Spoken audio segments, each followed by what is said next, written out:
Welcome to the Human Capital Innovations Podcast, your go-to source for personal, professional, and organizational growth and development. We hope you tune in often for all things people management, organizational development and change, organizational leadership, and social impact related. Maximize your personal and organizational potential with Human Capital Innovations Podcast.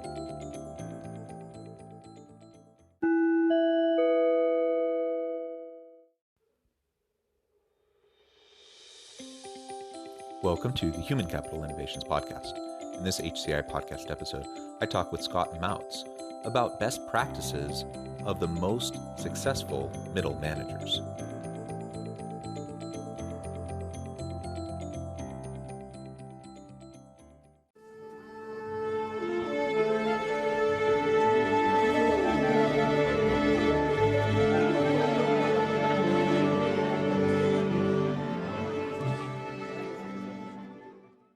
Scott Mautz, welcome to the Human Capital Innovations Podcast.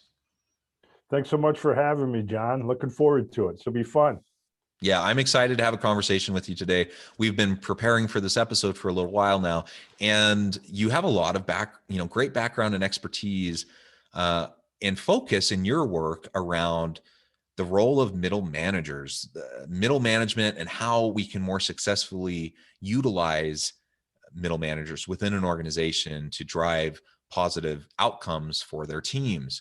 And so today we're going to focus on best practices of the most successful middle managers and talk about things like leading up and leading down and across the organization, and really the important and critical role that quote unquote middle managers play within successful organizations. As we get started, I just wanted to share Scott's bio with everybody. Scott Mautz is a high-octane business inspirational speaking expert at igniting peak performance and deep employee engagement, motivation, and inspiration. He's a Procter & Gamble's veteran who successfully ran several of the company's largest multi-billion-dollar businesses, the multi-award-winning author of Make It Matter and Find the Fire, faculty at the Indiana University Kelley School of Business, and was previously a columnist at Inc.com with nearly 2 million monthly readers. He's a frequent national publication and podcast guest and can't wait to talk with us today about his new book coming out soon, May 18th, titled Leading from the Middle, a playbook for managers to influence up, down, and across the organization. The book is a love letter to the backbone of every organization, and yet those who are too often overlooked, the middle manager. I think that's a perfect framing for our episode today. It's great to learn more about you, and I'm excited to have this conversation. Before we jump on in, anything else that you would like to share with listeners by way of background, personal context, anything like that to shape the conversation? Yeah, no worries at all. Just so your listeners and followers understand, John, I kind of pride myself on being a jack of all trades. I get a chance to teach executive education classes at Indiana University, and along with a number of books that I write, the blogs that I write, the articles that I write, and the keynotes that I give, I'm also a research nerd at heart. So what I talk about today comes from decades of experience, but also reams and reams of research that we've been focused on for the last 15 years, especially on middle managers, which I'll get to in a little bit.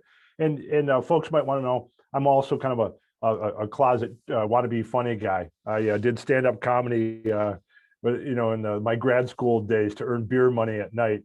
So I like to have fun while I'm working hard. I believe in relaxed intensity. Work hard, play hard. Don't take yourself too seriously. So I'm just glad to be here today to talk about these forgotten heroes, the middle managers. Yeah, and I think that is so true. That's a really great way to start the conversation. Is we have this huge group of people that are so vital to the success of any organization, and they often get dumped on, and they get pulled. They get crushed from all sides. All the pressures that managers face. So let's start with some definitions. So first of all, what would you consider, what counts or would you classify as middle managers within an organization? Yeah, a middle manager, John, is anyone who has a boss and is a boss.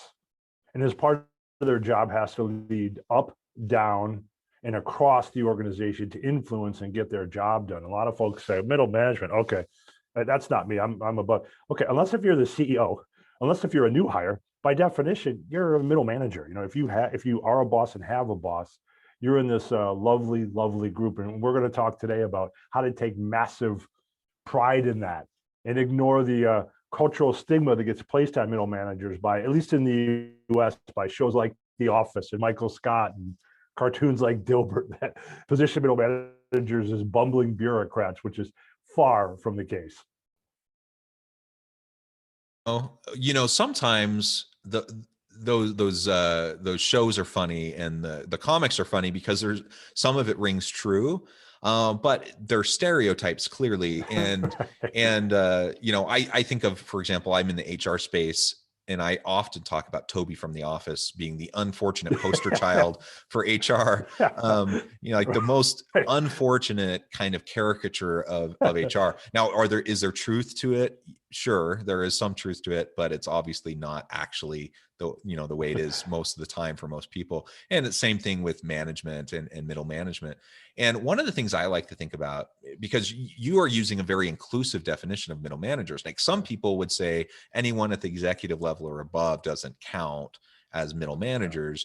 But to your point, if you have a boss that you report to and you have people that report to you, you're in the middle and you do receive pressures from all sides, and you have to be able to manage up, down, and across to be effective in your role. And to that, you specifically use the word leading up, down, and across. That's right. Management, effective management is good lead. Like, you have to be a good leader to be an effective manager. Now, they're complementary skill sets. So you can be a pretty good manager without being a good leader, and you can be a good leader without being a good manager. And I've had plenty of those experiences in my life, and you probably have too. Right. So what we're really shooting for is everyone within the organization who has some sort of supervisory and managerial responsibility, understanding and embracing their role, their potential as leaders and change makers within the organization. And if the organization, from the CEO on down, if they're going to develop, maintain, and sustain, a healthy culture and a strategic direction that helps the organization bring value to the market, that doesn't happen by a charismatic CEO laying out a strategy and like saying, here are our values and this is what we're going to do. While that's good, like, you need all of the different rungs, the different middle managers who are going to end up being the people that take it to the line employees who actually produce and create. And that's where the magic happens or doesn't happen, and where the organization's going to be successful or it's going to fail. Yeah, that's exactly right. You don't need to be the leader to be a leader. And you're so right. The magic happens in the middle. It's pretty fascinating. We have all kinds of data on the importance of middle managers to an organization, John. And we now know that a high quality middle manager adds more productivity to the workforce. Just taking one middle manager and making them incrementally better is more productive to the workforce than adding a brand new member to a team. Middle managers in and of themselves, they account for almost 25% of incremental revenue in an organization. That's 3 times what people that are specifically in innovation roles produce. So yeah, I mean it from the heart when I say, my book, Leading from the Middle, it's a love letter to so many of us that are in this band of brothers and sisters called the middle manager. Well, very, very good. I love that. And I love the idea of it being, a love letter, just recognizing the value of these individuals that do exert so much influence on the success, of the organization and the employee experience, the experience of the people at work. All of that is just so vital. So I guess we're already getting to the point of talking about why middle managers are so important to an organization. And we've kind of alluded to even why leading from the middle can be so challenging, because you are going up and down and across, and you have all these unique, constituents and stakeholders that you're trying to communicate in different ways to, right, to be effective. So let's dig into that a little bit more. And, how do you approach that? Especially if I'm a new manager, I'm new to a managerial role. Yeah. And now I find myself in the situation where, I think a lot of people think now they're in a management role, and as long as they can gain the respect and trust of their people, like on their team, they can be successful. Well, that's an important piece of it, but I think what you were probably going to tell us is that, that's only a slice of the pie. Like there's more to it than that. There's a lot more to it than that, John. And we should probably start with, well, what is it about the middle management role that makes it so dang exhausting and so challenging? And we have to build beyond the world that we're in now, right? Everybody is exhausted managing remotely, right? And as I often like to say, people have to remember though that whether you manage remote or not, it's still leadership, and you call on a lot of the basic principles and tenets of that when you're leading remotely. But it's exhausting. And then on top of that, there's kind of a secret ingredient for why middle managers are so exhausted and so tired. And it's what psychologists call micro transitions, which means the middle manager has to wear 10 zillion hats. And the constant changing of hats throughout the day is now proven through neuroscience and psychology to be exhausting. For example, one moment you have to take a deferential stance to your boss. The next moment, you got to be more authoritative with your employees. The next moment, you got to be more collaborative with your peers. Sometimes, John, that happens in the same meeting. And what we're now learning, brain research is showing, is that constant switching, that micro transitions, it is exhausting on top of all the other things that you have to worry about. So one of the things that I talk about and I teach in the book is, okay, so if that's true, what can you do about it? Because if you're a middle manager, you can't say, okay, I've got the answer, I'm going to wear less hats. In your experience, John, would that work out well? I don't think so. Your job is still your job. So I often wish that were the case. That would certainly simplify my life. Right. Now, can you prioritize and take away some hats? For sure, but by nature of the beast, when you're in the middle, leading up, down, and across, you wear a lot of hats. So a fascinating thing occurred in our research, and I interviewed, surveyed, focus groups, spent time on the front lines with well over 3,000 successful middle managers for my book, Leading from the Middle. And we discovered something really interesting, John, that the most successful middle managers have found a way to take this exhausting reality of micro transitions and mentally reframe it. And they have found really inspirational reframes to think about their job in a whole new light. I'll share just a few reframes I heard that inspired me. I remember one woman from a company I won't name, it was based in Iowa. She was telling me about regarding all these hats.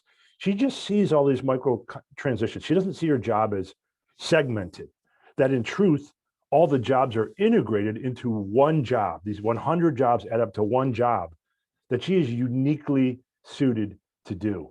And she takes pride in that. I heard another middle manager from Minnesota, from a company in Minnesota that won't be named, that said something that I wrote down, and the quote made the book. He said, look, Scott, when I'm feeling exhausted with all the constant changing in my day, I just remember my job is to think like an engineer and feel like an artist. And that was like a mic drop moment to me of like, wow, that makes a ton of sense. So as a middle manager, you have to be process oriented. You have to think analytically. You have to move things forward and use systems. But at the same time, you have to be empathetic. You have to understand that that's a unique role you play in the middle, and everybody wants an ear to lean on. That's what artists do. And I thought that the duality of that was really, really powerful. And then one last reframe I heard that really I thought was great was someone in a company in Indiana told me that they see themselves as the keeper of the long and the short-term flame, that they work on the business and in the business. And only people in the middle that lead up, down, and across have that privilege. So I talk a lot more about this in the book, but the first thing is you have to understand it's exhausting, but you can mentally reframe your role in the middle as something very special and unique that only you are suited to do. And it's very energizing. It's very energizing. Think about it that way.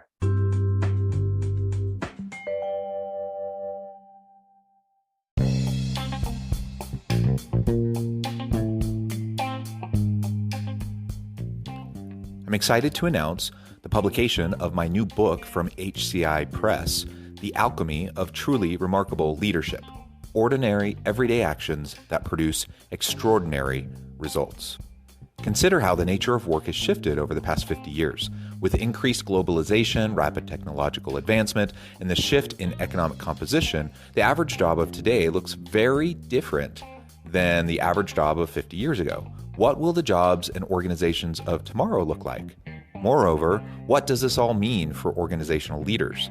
What are the core competencies and capabilities of organizations and their leadership that are prepared for continued disruption and geopolitical and socioeconomic shifts? Regardless of what the future holds, increasingly, leaders need to be socially minded, data-driven, decisive, champions of talent, and disruptors of the traditional notions of leadership, teams, organizations, and work. The Alchemy of Truly Remarkable Leadership will help you to explore your own leadership competencies and capabilities and consider ways to apply and implement them into your workplace and personal life.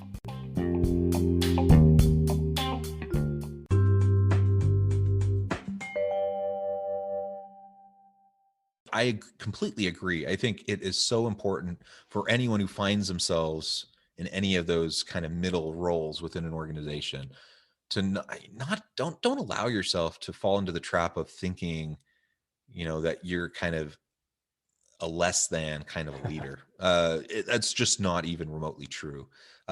Everyone plays a really key, important role, and nobody is going to influence your team as much as you are. Nobody's going to leverage the resources of the organization for the benefit of your team as much as you are.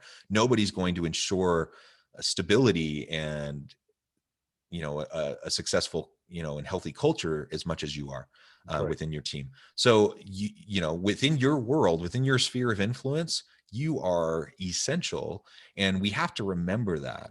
So even if we're feeling pressured from all sides, we're feeling bogged down, that is normal, and pretty much that applies to almost anyone in any managerial, supervisory, or leadership role, unless you happen to be, the CEO at the top, and even they have to report to the board of directors. So, I mean, everyone's managing these relationships, and it's always challenging, and we need to give ourselves a break. We also need to recognize the value that we're adding through the roles that we play, and it's really key and important that we all learn to think of ourselves as change makers, as influencers, and as leaders, even if we might be inclined to think, oh, we're just kind of a lowly supervisor, or we're 4 rungs down, so we're just kind of a low middle manager.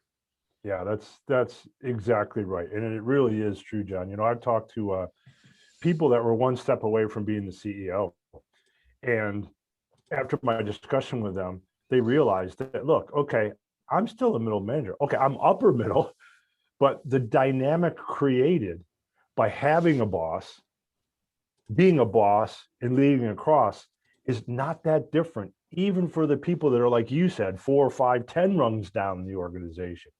The dynamics, that reality of having to manage 360 degrees is a really rich territory that hasn't been written about before and studied before to the extent that I have. That's why I'm so excited about this book, Leading from the Middle.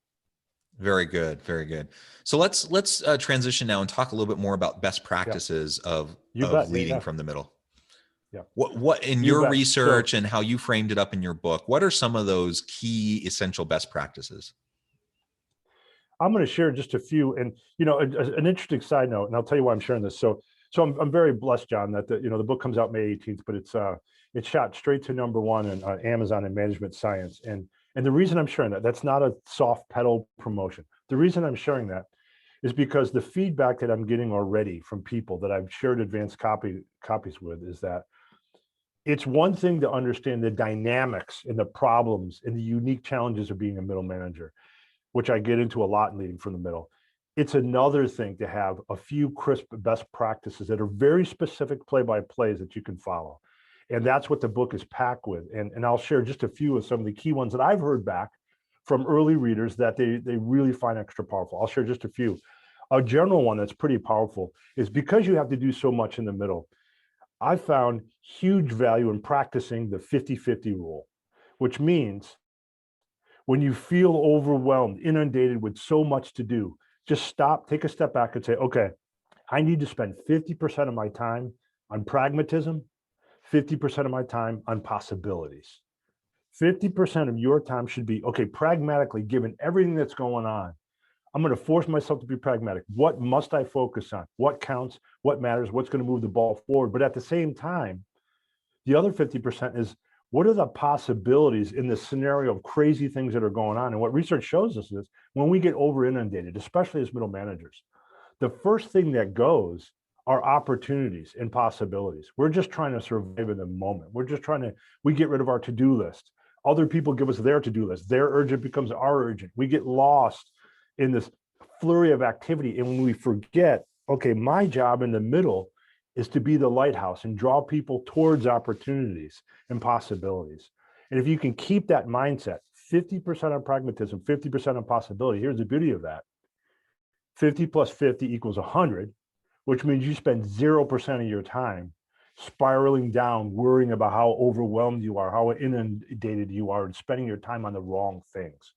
So we've seen the 50-50 rule really, really help people as a simple guide for crazy busy times for middle managers, right? And Does that make sense? That's just one I wanted to touch on. Yeah, absolutely. And can I just comment on that for a moment? Yeah, please. I think we've all seen, the leaders, managers within an organization who are just constantly running around like chickens with their heads cut off, kind of in this like putting out fires constantly mode, or how you described it, that downward spiral of just feeling overwhelmed and pressured. And sometimes that is the reality they're in, but a lot of times it really is a mindset thing, and we can approach it from a different paradigm and shift the way we deal with the pressures that we're facing. So your 50-50 rule, I think, is spot on. And I can think of 10 people off the top of my head that I think would immediately see their quality of life improve if they could adopt that approach. I think so. We've seen it to be very powerful. I want to pack this episode with value for your listeners. So I'm going to share, John, if I can, maybe one of my best tips for leading up, for leading down the organization to your employees and leading across. You cool if that's where I go now? Yeah. All right. So let me do that. Leading up, maybe the most important thing, and just so we're clear, when I say leading up, of course, I'm talking about leading your boss or leading your boss's boss, leading their thinking, influencing them, right? Because we all want to do that. We don't just want to be order takers. Maybe the most important thing, and I get into this, I have a very specific 6-step process I talk about leading from the middle, the managing up staircase. You take it one step at a time. But one of the most important things is you have to get crystal clear with your boss on what's expected. And I know that sounds obvious, but John, check this out. We did research with now we're up to almost 300 boss subordinate pairs. And we engage with them to find out and sense how well do they really understand what's expected of each other. In 80% of the case, 81% to be precise, 81% of the cases, there were material breaches of understanding of what was expected, both ways. So the odds are, and you being an HR probably know this, the odds are you think you understand what your boss wants from you. The odds are you really don't.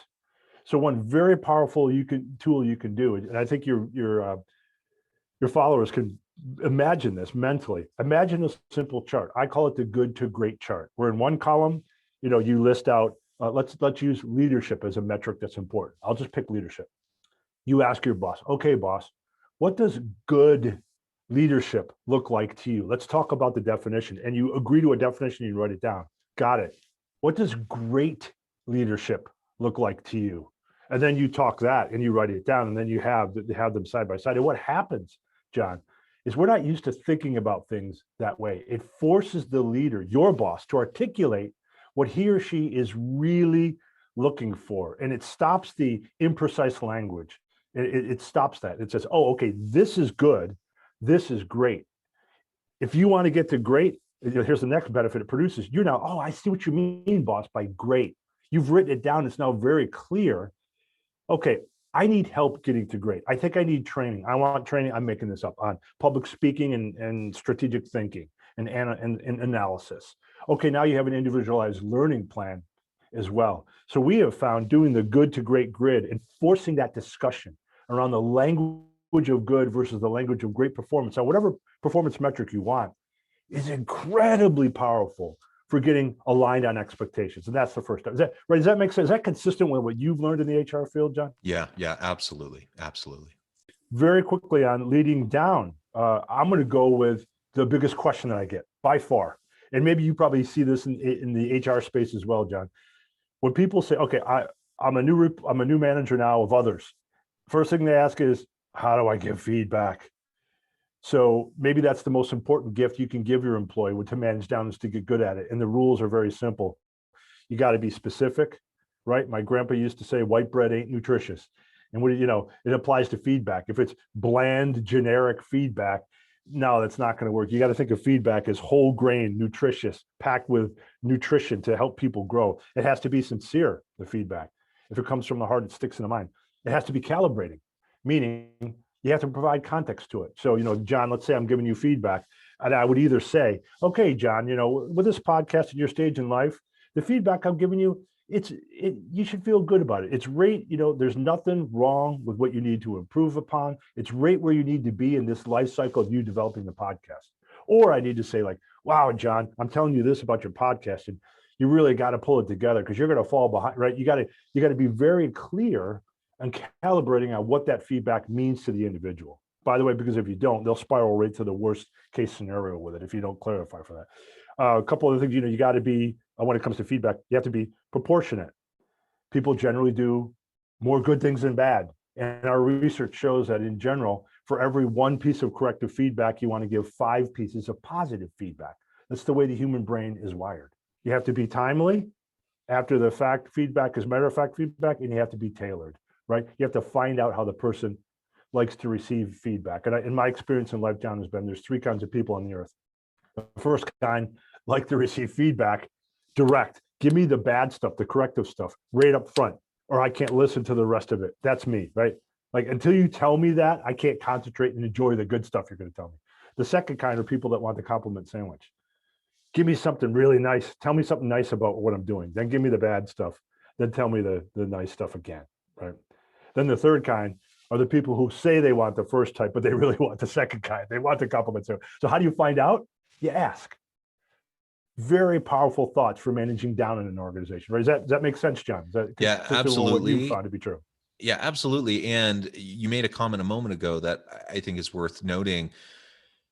If you don't get specific with the feedback that you're providing and you're not clear in how you communicate, people do tend to either spiral down and kind of assume the worst, and this is a smaller subset of people, but there are people who they think they're amazing. And if you don't get specific, they're going to continue to think they're amazing, and that everything they do is, like stardust and unicorns and rainbows. So we're doing everyone a disservice when we're not getting clear and specific and doing everything that you just described. That's absolutely essential to making sure that we have meaningful feedback. And to your point, just ask people how they prefer to be communicated with. That's everyone's different, and we can't assume that all men want it this way, all women want it this way. Whatever we can slice and dice and stereotype people. Just ask them how they prefer to have that communicated, and most of the time that will then allow you to be more successful. That's right. They'll be stunned that you asked, probably, John, right? It's probably the case.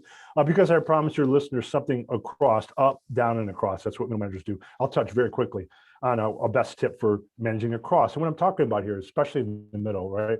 Sometimes, John, we have to influence people that don't report to us. We have no authoritative right over them. But when you're in the middle, you still have to, influence with your personality, not your position power. And so in the book, I talk about something very powerful that I call the golden rule of influence. So we'll do a very quick test, John. John, I want you to think of somebody in your life that had a lot of influence over you, but you didn't report to them. Okay, so it could be in work for sure. It could be in life. They were really influential, but they just, and let's stay in the work arena for now, but you didn't report to them. The odds are they were so influential because of the golden rule of influence. They cared, They listened, they gave you something, or they taught you something. Are any of those four true of that person that you have in mind? Yeah. If not, all four. Yeah, absolutely. All four. And that's what we find. So people wonder, how can I influence people that don't report to me? If you're caring about them, if you're listening, if you're giving, if you're teaching, just like the other people in your life that have had that impact on you because of those behaviors, I promise you, you'll be able to influence across the organization as well. The golden rule of influence. Well, I love that. Scott, it has been a real pleasure talking with you. I really appreciate all the insights you shared and the sneak peek into your book. I really encourage listeners to check that out. Before we close today, I did want to give you one last chance to share with listeners how they can get connected with you, where they can find your book, and anything else you would like to share, and just final comments on the topic for today. You bet. You can find my book, Leading from the Middle, by Scott Mautz, M-A-U-T-Z, just at Amazon by Googling that. Or you can go to my website, scottmautz.com, SCOTTMAUTZ.com. And John, I put together a giveaway for your listeners today. If they go to scottmautz.com/free tools, no spaces in between that, free tools, scottmautz.com/free tools. I have a 30-page companion workbook for free set up that goes along with Leading from the Middle for them. Some people really like to fill in the blank, do multiple questions. It helps them to learn content better. It accompanies the book Leading from the Middle. And they get free access to my complete leadership and self-leadership toolkit, which is jammed with free tools for them to lead more powerfully from the middle. So that's scottmautz.com/free tools. And thank you so much for the opportunity to be here today, John. I really enjoyed it. Thank you so much, Scott. It has been a pleasure. I've enjoyed the conversation as well. And I encourage listeners to reach out, get connected, find out more about what Scott can do for you, check out his book. And as always, I hope everyone can stay healthy and safe, that you can find meaning and purpose at work each and every day. And I hope you all have a great week.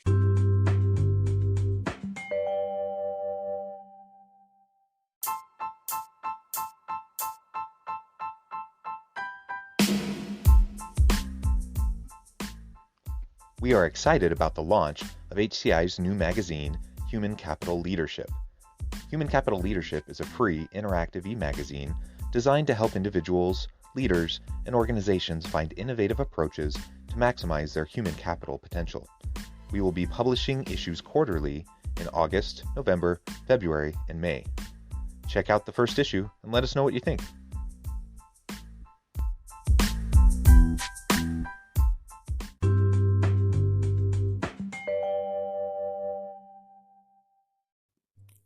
Thanks again for joining us for this episode of the Human Capital Innovations Podcast. I hope you stay healthy and safe and that you have a great week.